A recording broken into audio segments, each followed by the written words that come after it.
भी होगा ये तो। अगर याद हो गया तो एक बार रिकैप कर लेते हैं फिर। Yes ma'am. बस मैम। तो देखो, इस चैप्टर का सबसे मेन जो डेटा है ना, बिकॉज हमें पता है पूरा का पूरा चैप्टर डेटा बेस्ड है ना। यस अगर मैम। डेटा ही इस चैप्टर का हम लोगों को याद नहीं रहेगा तो बड़ी प्रॉब्लम हम लोगों को आने वाली है इस चैप्टर के अंदर। तो सबसे पहले चीज हमारे पास डेटा ये था कि भाई जो इकोसिस्टम टर्म था वो किसने दिया था। Edward Wilson.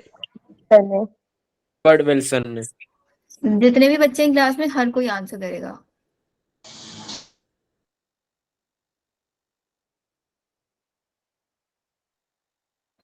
Edward Wilson scientist ने इकोसिस्टम टर्म दिया था। ठीक है, इकोसिस्टम या बायोडाइवर्सिटी टर्म, कौन सा टर्म दिया था इन्होंने। Ma'am biodiversity. तो जब मैं लिख रही थी तब क्यों नहीं नोटिस किया। मैम वो देख रहे थे, आप कुछ और भी लिखोगे।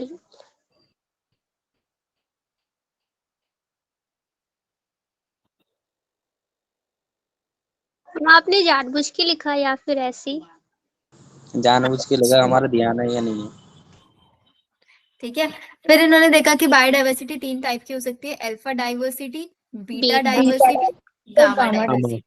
अल्फा डाइवर्सिटी का एग्जांपल था क्या। बोमिफिला वोमिटोरिया। बोगनविलिया। इसमें केमिकल थे रेस्पायरिन। रिजर्पाइन केमिकल था इसके अंदर, पहला एग्जांपल इसका ये था। Second example mango. मैंगो था और राइस भी था। Right ma'am. और राइस था 50,000 वेराइटीज। ठीक है, 1000। बीटा के अंदर हमारे पास घाट्स थे। Yes ma'am. ईस्टर्न घाट, ईस्टर्न घाट। वेस्टर्न घाट ईस्टर्न घाट। एम्फीबियंस का काउंट हम चेक करते थे। और गामा डाइवर्सिटी के अंदर स्पीसीज कम्युनिटी थी। पूरा इकोसिस्टम को देखते थे कॉन्टिनेंट के अंदर। ठीक है, फिर इसके बाद हम लोगों ने देखा था हमारे पास IUCN था। 2000 यूनियन कंजर्वेशन। इन्होंने बोला 1.4 million species. Ma'am 1.5 million. 0.5 million. 1.5 million, very good very good. फिर आए रोबोट में रॉबर्ट में में 7 मिलियन में दिया था। इन्होंने बोला 7 मिलियन।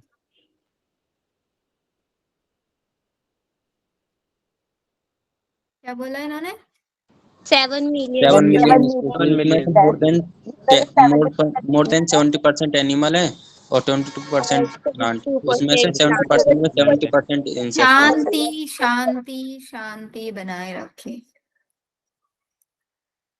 बाकी बच्चे भी सुन रहे हैं ना। 70% एनिमल्स हैं एंड 22% प्लांट्स हैं। Out of the 70%, 70% 70% insect, 30% other. 30% आता है। फिर उसके बाद हम लोग तीन पाई चार्ट देखे थे। ठीक है, वो पाई चार्ट देखने के बाद फिर हम लोगों ने पूरा ग्लोब को कंपेयर किया था। तो जब हमने ग्लोब में चेक करा पूरे, तो हमारा जो इंडिया है वो इंडिया का लैंड कितना है 2.4%। 2.4। और स्पीसीज का 8.1%। 3.1। ये था पूरे ग्लोब के अंदर। ठीक है, तो फिर जब हमने इंडिया के अंदर देखा, इंडिया का डेटा था ना इसके बाद।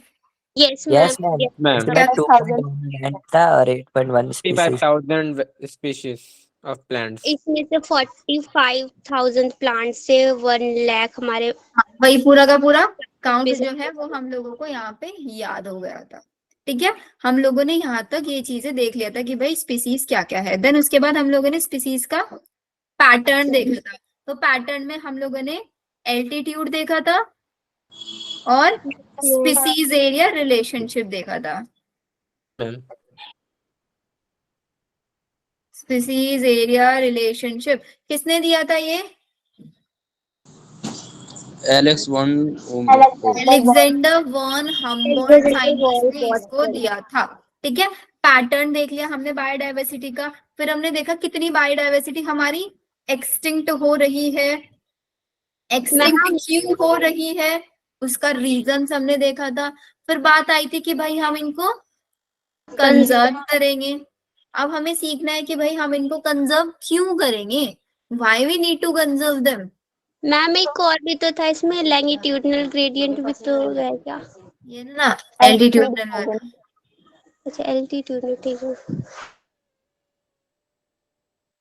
ठीक है, तो अब मेन चीज आती है कि भाई हम लोगों को बायोडाइवर्सिटी को कंजर्व करने की नीड क्यों है, भाई मेरा क्या फायदा है बायोडाइवर्सिटी को कंजर्व करने में, वो हम लोग यहाँ पे समझेंगे। Reasons for biodiversity conservation. अब आप खुद सोचो, आप अपने घरों के आसपास साफ सफाई क्यों रखते हो? ताकि आप लोग बीमारियों से बचे रहो, यस मैम। इसलिए आप साफ सफाई रखते हो। तो आपका पर्सनल यूज है वहां पे या नहीं है? है मैम। ना? मैम है। तो सबसे पहला आता है हमारे पास, आप अपना बहुत नैरो माइंडेडली अगर होके सोच रहे हो, तो आप पर्सनली सोच रहे हो कि भाई मैं साफ सुथरा रहूंगा, मतलब मुझे बीमारियां नहीं होंगी। ठीक है, तो नैरो माइंडेडली अगर आप इकोसिस्टम को अपने कंजर्व करने का सोचो, तो आप क्या सोचोगे कि आपको इकोसिस्टम से क्या मिल रहा है? आपको रेजिन्स मिल रहे हैं, gum, dyes, tannins, food, firewood, fibre, construction material, बहुत सारी चीजें आप लोगों को मिल रही है वहां से, जो आपको पर्सनली एज वेल एज आप लोगों को वहां से मेडिसिन मिल रही है। तो आप Yes. सोचने लग जाओ कि भाई ठीक है मैं कंजर्व कर लेता हूँ, मेरा क्या जा रहा है कंजर्व करने में, क्योंकि 25% ऑफ द ड्रग्स प्लांट से ही डराइव होती है एंड 25,000 स्पीसीज है प्लांट की जो ट्रेडिशनल मेडिसिन बनाने में यूज की जाता है। तो ऑब्वियसली मैं पर्सनली नैरो माइंडेडली होकर सोचूंगा ही, narrow utilitarian arguments. Yes ma'am.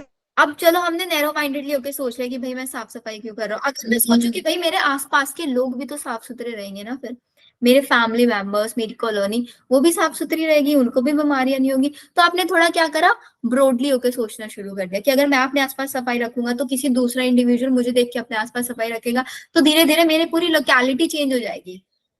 हो यस सकता है ना? मैम। तो हम ब्रॉडली इतना ब्रॉड होके सोचते हैं कि भाई जैसे कि मेरे पास अमेज़न फॉरेस्ट है, अमेज़न फॉरेस्ट आपका पूरा 20% ऑक्सीजन कंट्रीब्यूट करता है एटमॉस्फेयर में। तो अगर हम उसको कंजर्व कर लेंगे अच्छे से, तो हमारी अर्थ पे ऑक्सीजन की कॉन्सेंट्रेशन मेंटेन रहेगी। Yes ma'am. मैम ये अमेज़न फॉरेस्ट वही है ना जो सबसे बड़ा लार्जेस्ट है सबसे Africa? Largest lung of the planet जिसको बोलते हैं। Yes ma'am. ठीक है, और सेकेंड चीज हम यहाँ पे सोच सकते हैं कि भाई हमारे इकोसिस्टम क्या होता है, हमको बहुत सारे पॉलिनेटर्स वगैरह प्रोवाइड कराता है, बीज, बर्ड, जो हमारे प्लांट्स को क्या करता है, पॉलिनेट करता है। प्लांट्स का जल्दी जल्दी पॉलिनेशन होगा, सेक्सुअल रिप्रोडक्शन होगा, ज्यादा से ज्यादा मेरे को फ्रूट्स और सीड्स मिलेंगे, यस मैम। है ना, ज्यादा प्रोडक्टिविटी बढ़ेगी, ये होगा। फिर एस्थेटिक प्लेजर्स के लिए, क्योंकि हमारे बर्ड को एस्थेटिक प्लेजर समझते हो अपनी खुशी के लिए, बर्ड्स को देखना पसंद है, स्प्रिंग सीजन में फ्लावर्स को देखना पसंद है, फॉरेस्ट में घूमना आपको पसंद है, बुलबुल की सॉन्ग्स, उसकी आवाज पसंद है, तो ये सब आपके क्या है, बेनिफिट्स ले रहे हो इकोसिस्टम से। तो आप इन सबको सोच के अगर आप उसको कंजर्व करना शुरू कर दो, तो ये आपका ब्रॉड आर्ग्यूमेंट हो गया। Yes ma'am. और एथिकल रीजंस में आपके एथिक्स आ जाएंगे। एथिक्स समझते हो? Yes ma'am. मतलब भाई अगर मैं आज एनवायरमेंट को कंजर्व नहीं करूंगा, तो हमारी नेक्स्ट आने वाली जनरेशन क्या ही यूज कर लेगी इसको, हम फ्यूचर जनरेशन के लिए क्या बनाएंगे? हमारी मॉरल ड्यूटी है कि जो आज हमें नेचर ने प्रोवाइड कराया है वही सेम मैं आने वाली जनरेशन को भी प्रोवाइड करा के दूं, ना कि उसको बिल्कुल डिस्ट्रॉय करके हम दे। तो यही चीज है, हमारे पास thousands of plants, animals, microbes है विच आर नॉट यूजलेस, जो हमारे लिए यूजलेस नहीं है। Everyone has an intrinsic value, हर किसी की एक अपनी वैल्यू है, चाहे उसका इकोनॉमिक वैल्यू हो या ना हो, बट उसकी खुद की एक इंट्रिंसिक वैल्यू है। तो ये हमारी मॉरल ड्यूटी है कि जो नेचर ने हमें सब प्रोवाइड कराया है ना, हम उसको यूटिलाइजेशन के लिए छोड़े फ्यूचर जनरेशन के। एथिकल रीजंस हो गए, तो वी हैव 3 रीजंस। आप नैरो आर्ग्यूमेंट ले, नैरो यूटिलिटेरियन आर्ग्यूमेंट, या फिर आप ब्रॉडली सोचे, या फिर आप अपने एथिक्स को ध्यान में रखते हुए सोच ले, लेकिन भाई कंजर्व तो करना पड़ेगा एनवायरमेंट को। Yes ma'am. आ गया? Yes ma'am. फिर आता है कि भाई अब हमने चलो सोच से लिया है, हमने मान लिया कि हमें बायोडाइवर्सिटी को कंजर्व करना है। अब मेन चीज आती है हम बायोडाइवर्सिटी को कैसे कंजर्व कर सकते हैं। अब सबसे पहली चीज आती है कि हम क्या करेंगे, हम उन स्पीसीज को पकड़ लेंगे जो स्पीसीज एक्सटिंक्ट होने वाली है, पकड़ लेंगे ना, और उन्हीं एक्सटिंक्ट स्पीसीज को क्या करेंगे, उन्हीं को एक सेफ एनवायरनमेंट प्रोवाइड कराने की कोशिश करेंगे। यस। उन्हीं को एक सेफ एनवायरनमेंट देने की कोशिश करेंगे, ताकि जो मेरी स्पीसीज बची हुई है, मतलब एक्सटिंक्ट होने वाली है, एक्सटिंक्ट होने वाली है, तो मतलब ये थ्रेट ऑफ एक्सटिंक्शन है ना। Yes ma'am. Yes, ma'am. तो मैं उसको एक सेफ एनवायरनमेंट में ले जाके रख देता हूँ, तो वहां पे उस स्पीसीज को कोई हार्म नहीं करेगा। तो ये हम ऐसे इसको कंजर्व कर सकते हैं। तो इसको कंजर्व करने के हमारे पास अलग अलग वेज हैं। Biodiversity conservation we have two ways, in situ conservation, ex situ conservation. ये बिल्कुल ऐसे है भाई, आप बीमार हो गए लेट्स सपोज, तो दो ऑप्शन है आपके पास, या तो आप डॉक्टर को घर पे बुला लो, या आप डॉक्टर के क्लिनिक चले जाओ। कौन सा ज्यादा प्रेफरेबल होगा? हम डॉक्टर को बुला लेंगे। तो घर पे बुला दो। आप डॉक्टर को अपने घर में बुला लोगे, लेकिन डॉक्टर क्यों आएगा भाई एक पेशेंट को देखने के लिए? मैम आएंगे तो, लेकिन वो चार्ज ज्यादा लेंगे। लेंगे मैम ज़्यादा। हम जाएंगे, और वो फिर भी मना कर दे आने से, फिर क्या करोगे? फिर तो जाना जाना पड़ेगा। जाना ही पड़ेगा मुझे। कुछ और सोचो। अगर आपकी पूरी फैमिली बीमार है, आपके घर पे बहुत सारे नंबर ऑफ इंडिविजुअल्स हैं जिनको डॉक्टर की नीड है, तो डॉक्टर आपके घर तक आ सकता है। Yes ma'am. लेकिन अगर आपके घर में सिर्फ एक या दो ही इंडिविजुअल बीमार है, तो भाई उनके पास ऑप्शन है कि उनको उठा के आप डॉक्टर के पास लेके चले जाओ। डॉक्टर को क्यों परेशान करना? बताओ। हाँ मैम ऐसा कर सकते है ना। तो सेम चीज हमारे पास यहाँ पे आएगी कि भाई आपके पास दो ऑप्शन है, या तो आप क्या कर लो, डॉक्टर के पास चले जाओ, या फिर डॉक्टर के पास बुला लो। अब इसके अंदर क्या आता है? In situ conservation. In situ का मतलब क्या होता है? भाई डॉक्टर आपके घर आ रहा है, क्या है मेरे पास बहुत सारी, एक एरिया है, लेट्स सपोज ये एक एरिया है, इसके अंदर बहुत सारी स्पीसीज है जो एक्सटिंक्ट होने वाली है, तो आप क्या करोगे? आप उसी एरिया में जाके उनको वहीं पे एक सेफ एनवायरनमेंट प्रोवाइड करा दोगे, एक सेफ जोन में ले जाके रख दोगे। मतलब इन सीटू मतलब उन्हीं के घर में जाके उनको कंजर्व कर दिया, एक प्रॉपर प्रोटेक्शन दे दिया उनको। एक्स सीटू का मतलब क्या होगा? एक्स सीटू में आपने ये क्या करा, उनको उनके नेचुरल हैबिटेट से उठाया और अपने हैबिटेट में ले जाके सेव कर दिया। मतलब डॉक्टर के घर गए आप क्योंकि आपको जरूरत थी, और इन सीटू में आप उसके पास चले गए, मतलब डॉक्टर आपके पास आ गए क्योंकि आपके पास बहुत सारी एक्सटिंक्ट स्पीसीज थी, बहुत सारी एंडेमिक स्पीसीज थी जो थ्रेट, जिनको एक्सटिंक्ट होने का बिल्कुल थ्रेट था। तो इतनी सारी स्पीसीज को उठा के डॉक्टर के पास मतलब कंजर्व करने के लिए लेके जाना हमारे लिए डिफिकल्ट था, तो इसलिए हमने उन्हीं के एरिया में आके वहीं पे उनको प्रोटेक्शन प्रोवाइड करा दी। लेकिन एक्सीटू कंजर्वेशन हम कौन सी स्पीसीज के लिए करेंगे, मतलब किस हैबिटेट में लगाएंगे एक्सीटू? जहां पे मेरे पास एक या दो ही स्पीसीज होगी जिसको थ्रेट ऑफ एक्सटिंक्शन होगा। एक या दो स्पीसीज के लिए हम डॉक्टर को, उसके मतलब एक या दो इंडिविजुअल बीमार है घर में, तो उसके लिए डॉक्टर घर थोड़ी ना आएगा, डॉक्टर बोलेगा भाई तुम मेरे पास आओ। तो ऐसे ही जो एक्सीटू कंजर्वेशन होता है, इसमें हम उनके नेचुरल हैबिटेट से उनको उठा के अपने पर्टिकुलर हैबिटेट में ले आते हैं। Yes ma'am. आया समझ में in situ ex situ? Yes ma'am. Is there anyone जिसको नहीं समझ आया है? चलो इन सीटू का एग्जांपल बायोडाइवर्सिटी हॉटस्पॉट, बच्चों इस पे ना 101% क्वेश्चन आता है। ऑप्शन दे देंगे, zoological park, wild life sanctuaries, national park. Identify करो कौन सा एक्सीटू है, कौन सा इन सीटू है, आइडेंटिफाई द ओड वन, ऐसे करके आ जाता है, मैच द फॉलोइंग करके आ जाता है, कुछ भी करके आ जाता है, बट क्वेश्चन आता ही आता है। तो इन सीटू में मतलब आपके बायोडाइवर्सिटी हॉटस्पॉट, तो बायोडाइवर्सिटी हॉटस्पॉट का मतलब वो एरिया जहाँ पे बहुत सारी एंडेमिक स्पीसीज रह रही है। एंड प्रोटेक्टेड एरियाज में हमने क्या करा कि भाई उसी के नेचुरल हैबिटेट में जाके हम प्रोटेक्शन दे रहे हैं ना, तो हमने एरियाज को प्रोटेक्टेड कर दिया। जैसे हमने बायोस्फीयर रिजर्व्स बना दिए, नेशनल पार्क्स बना दिए, वाइल्ड लाइफ सेंचुरीज बना दी, सेक्रेड ग्रोव्स बना दिए। और जब हम डॉक्टर के पास जा रहे हैं तो डॉक्टर ने अपने अपने क्लिनिक खोल रखे हैं ना, भाई जिसको जरूरत है आप मेरे पास आ जाओ। Yes ma'am. ऐसे ही गवर्नमेंट ने कुछ पार्क, कुछ गार्डन्स, ये सब ओपन कर दिया है कि भाई कहीं पे भी आपको कोई ऐसी स्पीसीज दिखे कि भाई ये लास्ट बची हुई है अर्थ पे, उसको उठा के आप जूलॉजिकल पार्क में ले आओ, उसको उठा के बॉटनिकल गार्डन में ले आओ, हम उसको सेफ रखेंगे, हम उसको कुछ नहीं होने देंगे, कोई आके उसको हार्म नहीं कर सकता बाहर से। दिस इज जूलॉजिकल पार्क, मतलब प्रोटेक्शन ऑफ थ्रेटन का मतलब जो बिल्कुल एक्सटिंक्ट होने वाली, उनको हम प्रोटेक्ट करते हैं। तो तीन वेज, जूलॉजिकल पार्क बना दिए गए, बॉटनिकल गार्डन्स बना दिए गए, वाइल्ड लाइफ सफारी पार्क्स बना दिए गए। फिर क्या करें, लेट सपोज मेरे पास कोई स्पीसीज है भाई, एक ही स्पीसीज बच गई है, अब उस स्पीसीज को हमें लगता है कि भाई उसकी एक एज के बाद उसकी भी डेथ हो जाएगी, यस तो हम मैम। क्या करेंगे, उसके जीन बैंक, उसके गैमीट्स को सेव कर लेंगे। अगर वो प्लांट है तो उसके सीड्स को हम सीड बैंक्स में ले जाके कंजर्व कर देंगे, और अगर वो कोई बी ऑर्गेनिज्म है उसका हम टिश्यू कल्चर भी कर सकते हैं, उसकी कोई सेल टिश्यू उसको अपने पास सेव करके रख सकते हैं, क्योंकि हम नहीं चाहते ना वो स्पीसीज हमारी अर्थ से बिल्कुल गायब हो जाए, तो उसके जीन बचा के रख लो, जीन बैंक कर लो, सीड बैंक कर लो, टिश्यू कल्चर कर लो। मैम जीन जीन निकाल के फिर कैसे वो तो स्पीसीज मर नहीं जाएगी? अरे जीन का मतलब क्या होता है भाई, डीएनए में से उसके अंदर कोई स्पेशल हाँ, कैरेक्टर है, उसका ये जीन निकाल लिया, उसके जीन की कॉपीज बनवा के रख लिया अपने पास। अच्छा ये मैम। पढ़ा है ना बायोटेक्नोलॉजी, हाँ मैम जीन की पढ़ा। कॉपी बनवाना करना। ये टेबल बना लो जल्दी जल्दी से सब अपने पास, बहुत इंपॉर्टेंट है ये। बना ली मैम।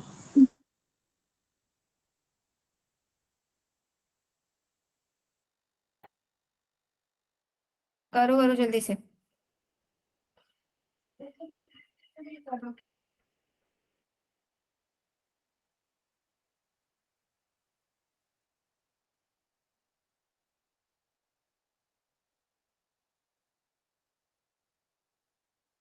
हो गया? Yes ma'am.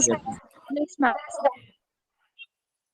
नेक्स्ट पढ़ो अब इसको। In situ conservation is also known as on site conservation. On site conservation का पहला एग्जांपल मैंने क्या बताया था आपको, hotspots, Biodiversity hotspot. Biodiversity hotspot. तो हॉटस्पॉट्स क्या है, हॉटस्पॉट्स आर द रीजन्स जहाँ पे बहुत सारी स्पीसीज रिचनेस पाई जाएगी, high level of species richness होगा, क्योंकि भाई एक हैबिटेट था जिसके अंदर बहुत सारी स्पीसीज थी, तभी तो हम उठा के उसको अपने एरिया में नहीं ला पाए, क्योंकि वहां पे ज्यादा स्पीसीज थी। हमने क्या करा, उसी को हॉटस्पॉट बना दिया, उसी को एक स्पेशल प्रोटेक्शन प्रोवाइड करा दी। And high degree of endemism, what is endemism, high degree of endemism भी पाया जाता है वहां पे, क्वेश्चन आता है एंडेमिज्म पे। नहीं पता इसकी मीनिंग। मैम किसी जो को भी नहीं पता है? एरिया में मिलती हो, जो गड्ढा And फुलवारी और मिलती हो। जो आसानी से नहीं। आसानी से ना मिले स्पीशीज उसी रीजन में। एंडेमिक स्पीसीज वो स्पीसीज होती है जो सिर्फ उसी पर्टिकुलर एरिया के अंदर पाई जाती हैं।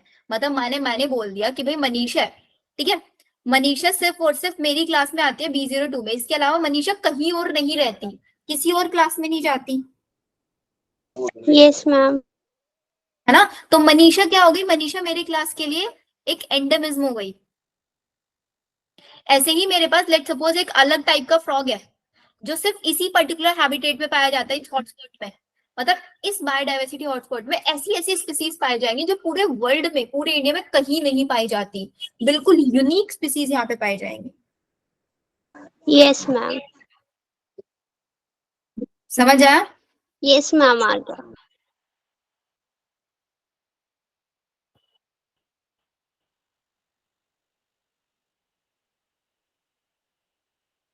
समझ में? Yes, ma'am. Yes ma'am. चलो नेक्स्ट पॉइंट देखो, endemic species are species confined only to a limited, जो सिर्फ एक लिमिटेड रीजन में पाए जाते हैं। वो टोटल हमारे वर्ल्ड में कितने हॉटस्पॉट्स हैं?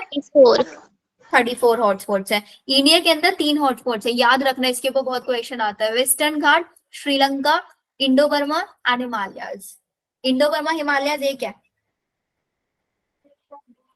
मैम दोनों एक ही जगह मतलब है? Yes ma'am. ये श्रीलंका इंडो बर्मा एक है। मैम मैच द फॉलोइंग आ गया तो मतलब, या फिर मैच द फॉलोइंग तो आएगा ही नहीं। नहीं वो मैम ऑप्शन में दे दिया, इसमें से बता। आइडेंटिफाई आता है, आइडेंटिफाई करो इसमें से कौन सा इंडियन हॉटस्पॉट है। तो मैम श्रीलंका और इंडो, श्रीलंका और इंडो बर्मा एक है शायद, श्रीलंका एंड इंडो बर्मा एक है, क्योंकि देखो ना एंड इसमें मैंड नहीं लगा हुआ। Western Ghat, Sri Lanka, Indo Burma and Himalaya, these are the 3 hotspot. Hotspot ये कितना लैंड एरिया कवर करता है? 2% लैंड एरिया, 30%। लेस देन 2%, ठीक है। And they harbour large number of species, भाई बहुत सारी स्पीसीज इनके अंदर पाई जाती है। They could reduce mass extinction 30, अगर हमने इन हॉटस्पॉट, मतलब हमने जो हॉटस्पॉट बना लिया ना, इसकी वजह से हम मास एक्सटिंक्शन में बताया था ना, 5 मास एक्सटिंक्शन हो चुके हैं, 6th वाला होने वाला है, 100 से 1000 टाइम्स ज्यादा होगा। उस मास एक्सटिंक्शन को हम 30% रोक सकते हैं इन हॉटस्पॉट की वजह से, यहाँ पे अगर हम स्पीसीज को बचा के रख ले। ठीक है, चलो वेस्टर्न घाट्स का बताया हुआ है, मैम ये डेटा याद रखना है। नहीं याद नहीं रखना। ओके। प्रोटेक्टेड एरियाज पढ़ो।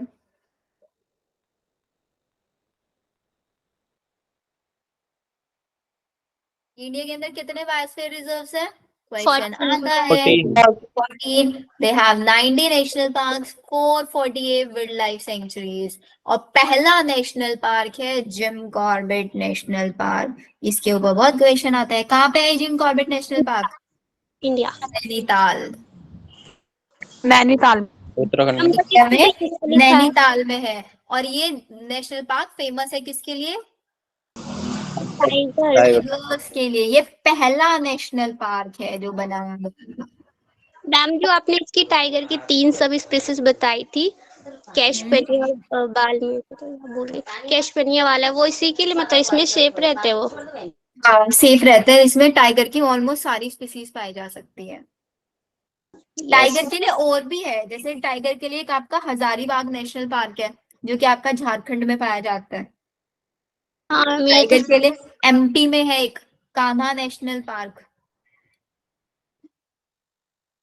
टाइगर के लिए ऑलमोस्ट हर जगह टाइगर पाया जाता है।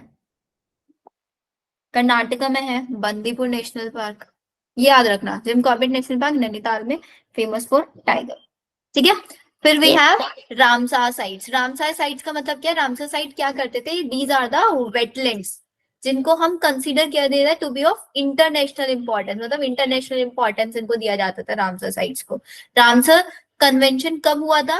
1971 में हुआ था। इन्होंने क्या किया था कन्वेंशन के अंदर? ध्यान से पढ़ना। Is an international treaty for the conservation and sustainable utilization. ये जो वेटलैंड्स है ना, हम उनका सस्टेनेबल समझते हो कि भाई हम आज यूज भी कर रहे हैं और उसके साथ साथ उनको प्रोटेक्ट भी करते चल रहे हैं। सस्टेनेबल डेवलपमेंट टर्म सुना होगा आपने। वेटलैंड समझते हो? वेटलैंड क्या होता है? लैंड का वो एरिया जो पानी के थ्रू कवर्ड अप होता है। लैंड का वो एरिया जिसके ऊपर पानी पाया जाता है। Yes ma'am. ठीक है, लेकिन वो बिल्कुल ओशियंस वाली तरीके से नहीं होता। मतलब ऐसे समझ लो, वहां की जो सॉइल होते हैं ना बहुत ज्यादा वेट होती है, वेटलैंड्स, इसीलिए उनको वेटलैंड्स बोलते हैं। मतलब गीला गीला रहता है, होते हैं वो एनवायरमेंट, बट वाटर बॉडीज के जितना पानी नहीं होता वहां पे। हाँ मैम, आगे समझ। ठीक है, international treaty for the conservation and sustainable, कि भाई जितने भी हमारे पास वेटलैंड्स है ना, हम उनका अच्छे से यूज करें, उनको कंजर्व करें और सस्टेनेबल यूटिलाइजेशन करते चले। Ramsar convention work for a conservation and uses of wetland. Ramsar ने काम किया किसके लिए? कि भाई हम कंजर्व करेंगे और वेटलैंड को कैसे यूज करेंगे। Second, recognization of fundamental ecological function of wetland. भाई जो हमारे पास वेटलैंड आज के टाइम में है, हम उनको रिकॉग्नाइज करेंगे, उनका कैसे हम वो फंक्शन करते हैं, fundamental ecological functions of wetland, हम उनको कैसे कैसे यूज कर सकते हैं। And their cultural, economic, scientific, recreation, इन सारी की सारी वैल्यूज को हम रिकॉग्नाइज करेंगे, पहचानेंगे और लोगों को बताएंगे। रामसर कन्वेंशन का सारा काम किसको लेके था? वेटलैंड को लेके था। वो वेटलैंड को चाहते थे कि भाई हमारे पास इतना ज्यादा वेटलैंड है तो हम उसको कंजर्व करके रखें, हम उसको डिस्ट्रॉय ना कर दें, हम उसको इंडस्ट्रियलाइजेशन वगैरह में ना कन्वर्ट कर दें। ये इनका मेन चीज था। इंडिया के अंदर टोटल कितने रामसर साइट्स थे? 26 रामसर साइट्स थे। ठीक है, उसमें से कुछ के इन्होंने नाम बता दिया है और कहाँ पे है वो बता दिया है। जैसे कि आपका अष्टमुदी वेटलैंड है केरला के अंदर, सांबर लेक है आपका, रुद्रसागर लेक है, चिल्का लेक है आपका, बिटाकनिका वेटलैंड उड़ीसा, ये सब पाया जाता है। वेटलैंड के अंदर marches, lake, coral reef etcetera, ये सारी चीजें पाई जाती है। सब क्वेश्चन, टोटल कितने रामसर साइट्स हैं इंडिया के अंदर? रामसर साइट किसको कंजर्व करते थे? वेटलैंड्स को कंजर्व करते थे। ये एक इंडियन ट्रीटी था या फिर इंटरनेशनल ट्रीटी था? एक इंटरनेशनल ट्रीटी था। ये क्वेश्चन इसके ऊपर अब तक बने हुए हैं। Yes ma'am. चलो फिर, सेक्रेट ग्रुप्स क्या होता है, पढ़ो उसको क्या लिखते हैं सेक्रेट ग्रुप के बारे में।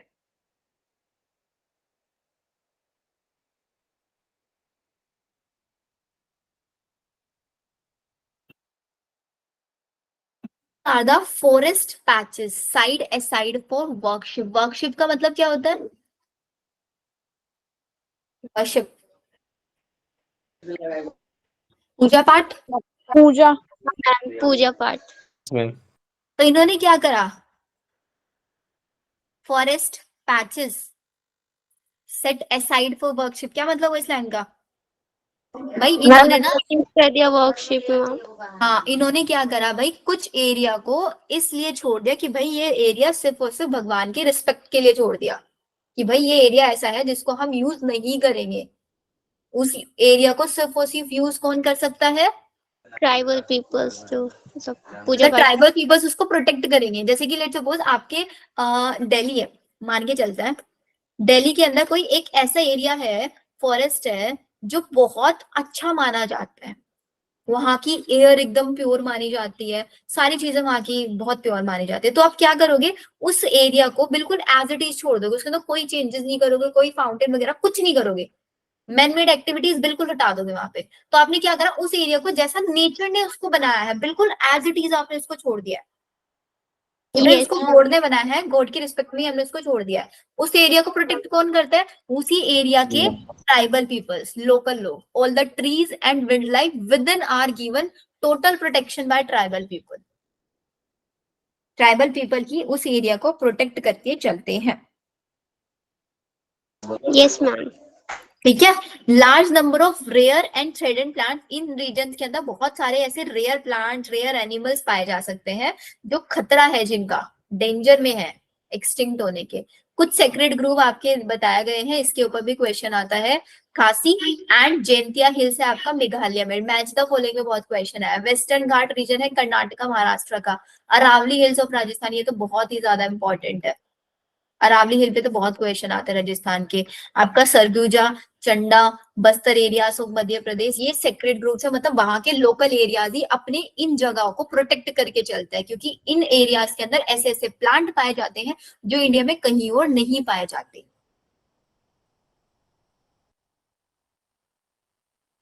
ठीक है, यस मैम। चलो इतना हो गया। एक बार फिर से देख लेते हैं। हमने देखा इन सीटू कंजर्वेशन में firstly we have biodiversity hotspots है। हॉटस्पॉट्स के अंदर आपका एंडेमिज्म पाया जाएगा, high level of species richness होगा, हाई डिग्री ऑफ एंडेमिज्म होगा। इंडिया के अंदर टोटल 34 हॉटस्पॉट है, 2% लैंड एरिया कवर करता है, मतलब 2% से भी कम। और इंडिया के अंदर 3 हॉटस्पॉट है, पूरे वर्ल्ड में 34 है।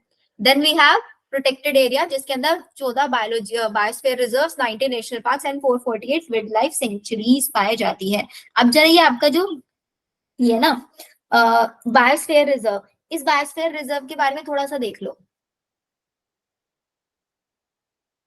एनसीईआरटी के साइड में लिख लेना। Yes ma'am.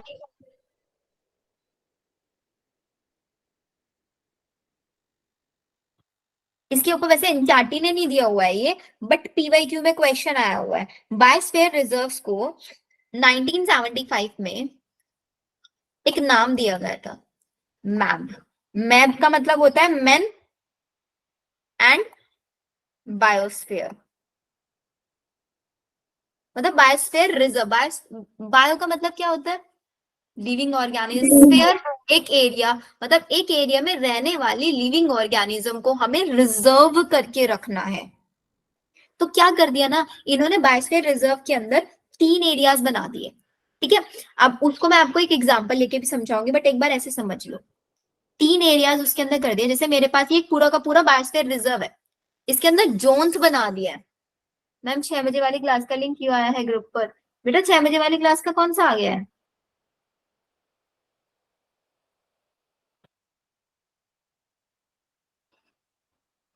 नहीं आया है।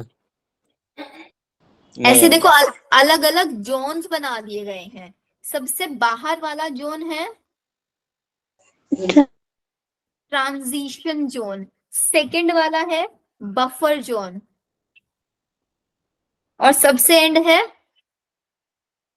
कोर वाला पार्ट। मतलब आप किसी एक एरिया में गए और उस एरिया का सबसे बाहर वाला होगा ट्रांजिशन एरिया। ट्रांजिशन एरिया वो एरिया होगा जहां पे सिर्फ और सिर्फ उस एरिया के लोकल पीपल्स जा सकते हैं एंड या फिर ट्राइबल पीपल्स जा सकते हैं, जाके वहां बैठ सकते हैं, वहां का जो फ्रेश एयर है उसको एंजॉय कर सकते हैं, कुछ भी कर सकते हैं। बफर वाला वो एरिया होगा, मतलब ये वो पार्ट होगा इस बायोस्फीयर रिजर्व का जिसको सिर्फ और सिर्फ साइंटिस्ट लोग यूज कर सकते हैं रिसर्च या फिर लैब पर्पस के लिए। और कोर वाला वो रीजन होगा यहाँ पे जिसमें कोई भी ह्यूमन एक्टिविटी इन्वॉल्व नहीं होगी, ह्यूमंस अलाउ ही नहीं होंगे इसके अंदर, ह्यूमंस नॉट अलाउड।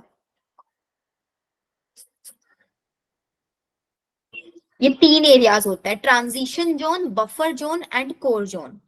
इसके ऊपर पीवाईक्यू में क्वेश्चन आया होगा। मैम कोर जोन के अंदर फिर कौन होगा? सिर्फ एनिमल्स? एनिमल्स, प्लांट, वहां के नेचुरल लाइफ होगी सिर्फ, कोई ह्यूमन वहां पे जाके कुछ नहीं कर सकता। Okay ma'am. Done? Yes ma'am. Yes, ma'am. चलो ये हुआ। एंड इसको पता है ये इसको डेवलप किसने किया था? ये इसको बनाया गया था यूनेस्को के थ्रू। यूनेस्को एक ऑर्गेनाइजेशन है।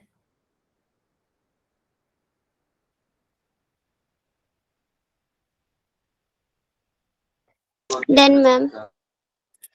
चलो फिर इसके बाद हमने रामसर साइट्स देखा। रामसर साइट्स का काम है सिर्फ वेटलैंड को प्रोटेक्ट करना। Then we have sacred grove. Sacred grove में हम लोग एरिया को छोड़ देते हैं वर्शिप के लिए, कुछ नहीं करते उसके अंदर, लोकल पीपल्स वगैरह होता है वो इसको प्रोटेक्ट करके चलता है।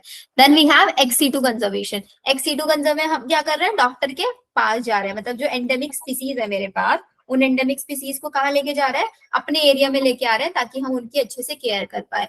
दिस अप्रोच इन्वॉल्व प्लेसिंग जितने भी थ्रेटेंड एनिमल्स और प्लेस है उनको एक स्पेशल केयर यूनिट में रखेंगे हम ले जाके उनकी प्रोटेक्शन के लिए। इसके लिए हमने इंडिया में 35 बॉटनिकल गार्डन्स बनाए हुए हैं, 275 जूलॉजिकल पार्क्स बनाए हुए हैं जहाँ पे जितने भी एक्सटिंक्ट एनिमल्स हैं, वाइल्ड लाइफ है, उनको अच्छे से रखा जाता है। या फिर हम क्रायो प्रिजर्वेशन भी कर सकते हैं। क्रायो प्रिजर्वेशन में हम लोग क्या करते हैं, स्पर्म को -196 में प्रिजर्व करके रख देता है, -196 और लिक्विड Nitrogen. Nitrogen sir. ठीक है। प्लांट्स को अगर हमारे पास कोई प्लांट है तो उसका टिश्यू कल्चर मेथड के थ्रू हम माइक्रो प्रोपागेशन भी करा सकता है। ये एक डिजायरेबल अप्रोच है जहाँ पे urgent measures to save extinction are required. मतलब कोई एनिमल है, कोई प्लांट है जिसको अर्जेंटली एक हमें चाहिए कि भाई अर्जेंटली हम उसको सेव करके रखे, प्रोटेक्ट करके रखे, तो वो बिल्कुल डेड होने वाला है, तो उसका स्पर्म, उसकी एग्स या कोई सेल टिश्यूज वगैरह उनको हम ले जाके वहां पे प्रिजर्व कर सकते हैं। ये है इन-सीटू कंजर्वेशन के अंदर। This is non age of site conservation. In situ को हम क्या बोलते हैं, ऑन साइट कंजर्वेशन। डिफरेंस है, एक बार डिफरेंस देख लो जल्दी से, समझ आ रहा है क्या?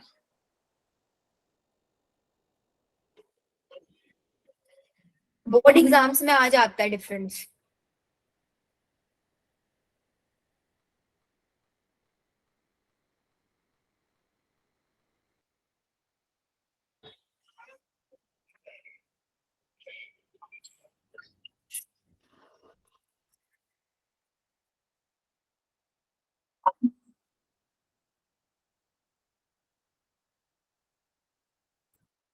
यस मैम, आ गया समझ। किसी को कोई डाउट है इस डिफरेंस में?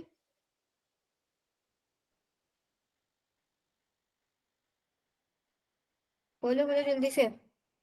No ma'am. Then we are on the last topic, convention.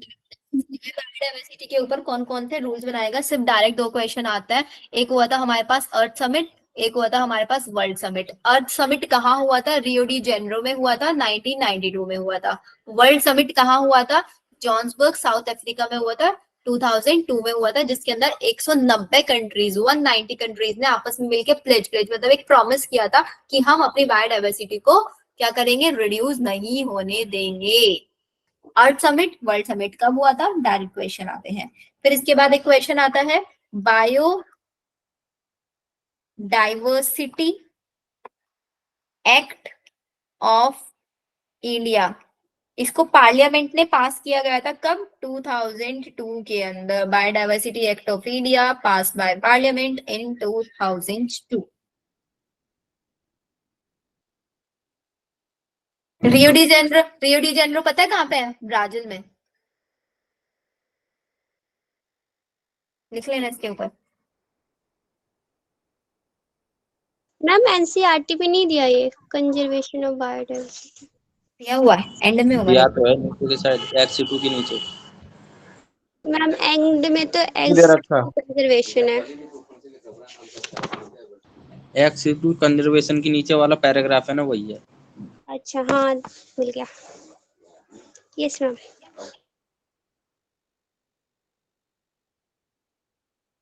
चलो नेशनल पार्क याद रखना। जिम कॉर्बेट नेशनल पार्क कहाँ पे है? नैनीताल उत्तराखंड में। एक और याद रख लेना, काजीरंगा नेशनल पार्क असम में है।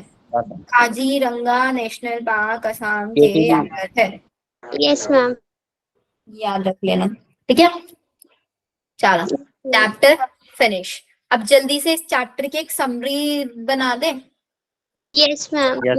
तो समरी के अंदर सबसे पहले हम लोगों ने क्या सीखा? हमने पूरा बायोडाइवर्सिटी का रोल सीखा कि भाई एग्जैक्टली इस चैप्टर का नाम ही ऑब्वियसली बायोडाइवर्सिटी है ना। तो हमारा सबसे पहले हम लोगों ने देखा कि बायोडाइवर्सिटी क्या होता है। फिर हम लोगों ने बायोडाइवर्सिटी के टाइप्स समझे। फिर हमने देखा बायोडाइवर्सिटी का ऐसे पैटर्न क्यों देखा जाता है। उस पैटर्न में हमने देखा एल्टीट्यूडनल और species area relationship. Species area relationship हम लोगों ने यहाँ पे देखा, ठीक है। पैटर्न के बाद हम लोगों ने क्या चीज देखा यहाँ पे? ग्लोबली देखा। ग्लोबल में, पूरे ग्लोबल में स्पीसीज कैसी हैं? और लैंड पर है ना, उसका लैंड पे कितना है, ये सब क्या है, ये हमने देखा। फिर हमने इसके बाद इम्पोर्टेंस देखा कि हमारे पास स्पीसीज डाइवर्सिटी की क्या इम्पोर्टेंस है। यस। उस इम्पोर्टेंस को हमें एक्सप्लेन करके किसने दिया था? डेविड टिलमैन ने। डेविड टिलमैन ने इसको एक्सप्लेन किया था या नहीं किया था? देन उसके बाद हमारे पास ड्राइवेड पॉपर हाइपोथेसिस था। Yes ma'am. किसने दिया था ड्राइवेड पॉपर वाला? पॉल एल्ड्रिक ने दिया था, पॉल एल्ड्रिक ने। Yes ma'am. फिर इसके बाद इन्होंने बताया था हम लोगों को कि भाई हमारे पास आज तक कितनी बायोडाइवर्सिटी लॉस हो चुके हैं। Yes ma'am. Alexander loss of biodiversity में बताया था 31% जिम्नोस्पर्म, 32 एम्फीबियन, इतनी सारी लॉस हो चुकी है। डोडो लॉस हुई है कहाँ से? मेराइटस से। थाइलेसीन ऑस्ट्रेलिया,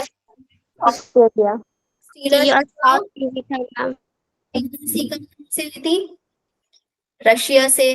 फिर इसके बाद भाई इतना सारा लॉस हो रहा है तो उसके कॉजेस भी बता दो हम लोगों के। तो इसके कॉजेस में हमने देखा एविल क्वार्टेट। कौन कौन से रीजंस?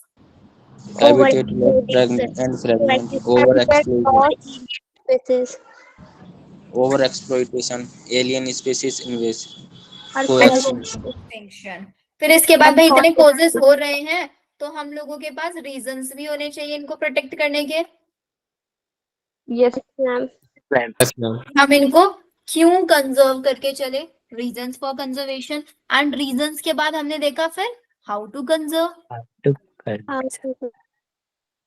हाउ टू कंजर्व में हमने इन सीटू देखा और यही तो है पूरे चैप्टर में। इसके अलावा भी बताओ कुछ है क्या?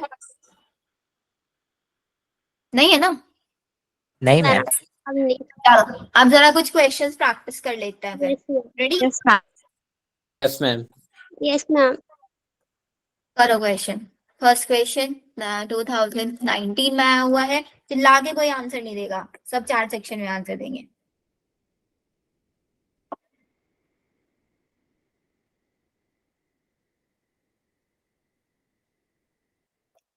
संशिका,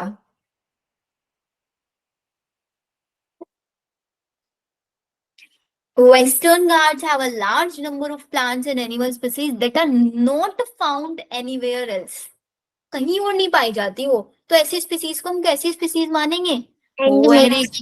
वेरी गुड। Endemic. एंडेमिक, जो सिर्फ एक ही प्रोटेक्टेड रेस्ट्रिक्टेड रीजन में पाई जाती हैं, दीज आर नोन एज। और ये कीस्टोन का मतलब क्या होता है? कीस्टोन स्पीसीज कौन सी होती है? वो राइवेट पोपर वाला याद है? Yes, ma'am. राइवेट पॉपर में से हमने देखा था ना कि भाई एक एक हम राइवेट निकाल निकाल के घर लेके जा रहे हैं, लेकिन अगर वो प्लेन का ऊपर वो फैन है, फैन वाला ही कोई उसी को बंद कर राइवेट दो। निकाल दे तो एकदम से प्लेन प्लेन क्रैश हो जाएगा। Yes, Yes, ma'am. ma'am. Yes. तो उस वाले राइवेट को हम कीस्टोन बोलेंगे कि भाई हमारे पूरे इकोसिस्टम में ना एक ऐसी स्पीसीज होती है जिसके हटाते ही एकदम से इकोसिस्टम डिस्टर्ब हो जाए। बैकबोन ऑफ द इकोसिस्टम जिसको हम बोल सकते हैं, मैम कौन ऐसी है? स्पीसीज को कीस्टोन स्पीसीज, वो कुछ भी हो सकती है। Yes ma'am. जैसे ह्यूमन भी और हो प्लांट पे सकती एक है दूसरे पे डिपेंडेंट है ना? और अगर आप इसके एग्जांपल्स लिखना चाहो ना, इसके एग्जांपल्स कीस्टोन स्पीसीज के, we have 3 example, lion, tiger and fig.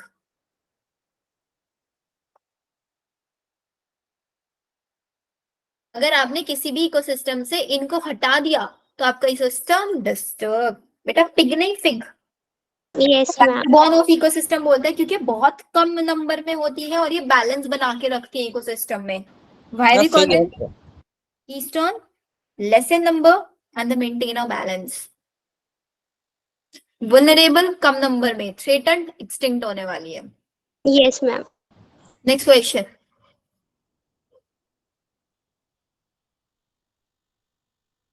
Art Summit held in Rio de Janeiro, Brazil in 1992 was called C.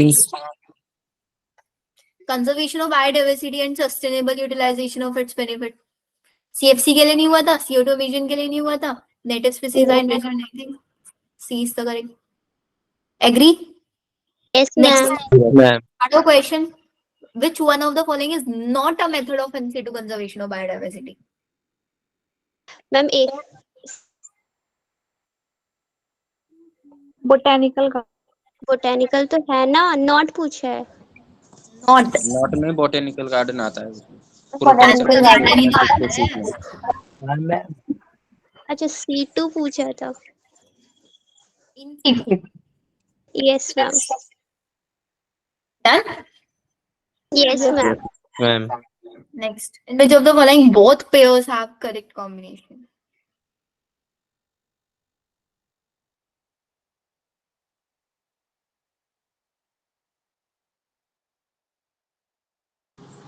सी है मैम इसका।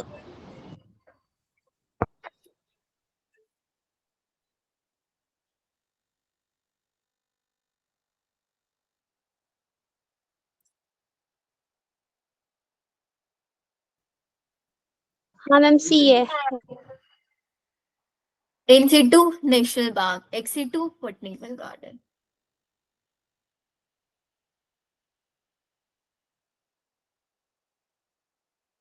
अब इस क्वेश्चन के लिए थोड़ा सा आपको आउट ऑफ एनसीईआरटी जाना पड़ेगा। अब मर्जी आप लोगों की, बहुत सारे नेशनल पार्क याद करने पड़ते हैं। ये क्वेश्चन बता रही हूँ, आ जाते हैं, बहुत ज्यादा आउट ऑफ एनसीईआरटी जाना पड़ता है। तो अगर ऐसा क्वेश्चन मिल जाए, चॉइस आपका है, या तो सारे नेशनल पार्क याद करने पड़ेंगे या छोड़ के आ जाना डायरेक्ट ऐसे क्वेश्चन को। ये एक और ऑप्शन है, जितना पीवाईक्यू में दिया है इसको याद कर लेना। Yes ma'am. क्या होगा इसका आंसर? B होना चाहिए। मेरे को डी लग रहा है कश्मीर वाला। B मैम, जल्दी वाली। बी क्यों लग रहा है?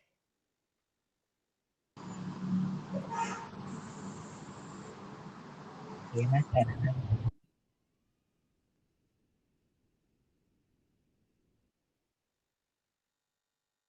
बी क्यों लग रहा है?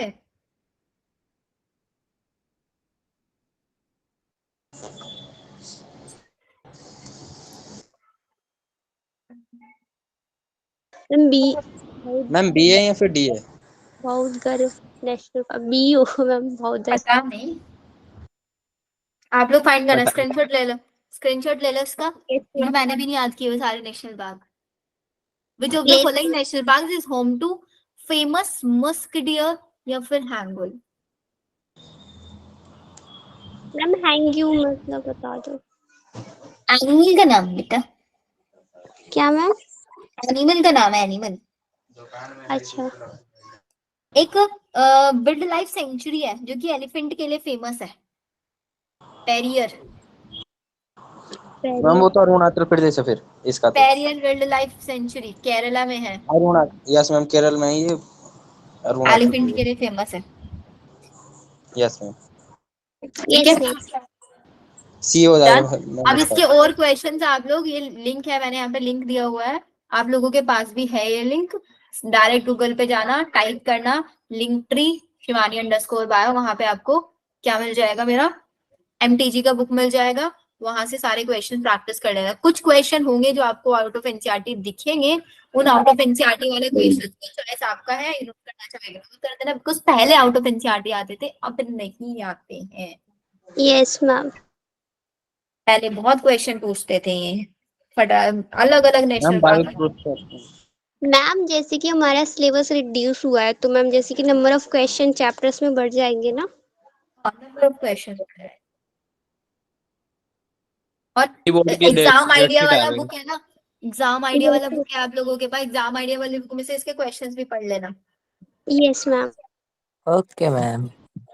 मैम हाँ जी, मैम डाउट्स मैम बता। ये आपने 3 लेक्चर कराए ना, इसके तीनों के पीडीएफ एक साथ भेज देना। तीनों के पीडीएफ ठीक है, मैं तीनों के पीडीएफ शेयर छूट गया ना, क्या बच्चा बता। मैं पूरा एक पीडीएफ आप लोगों को शेयर कर दूंगी। मैम जो साइड में आपने हाईलाइट पे क्लिक किया था ना, जो एनसीईआरटी में नहीं, वो ठीक है, मैं वो भी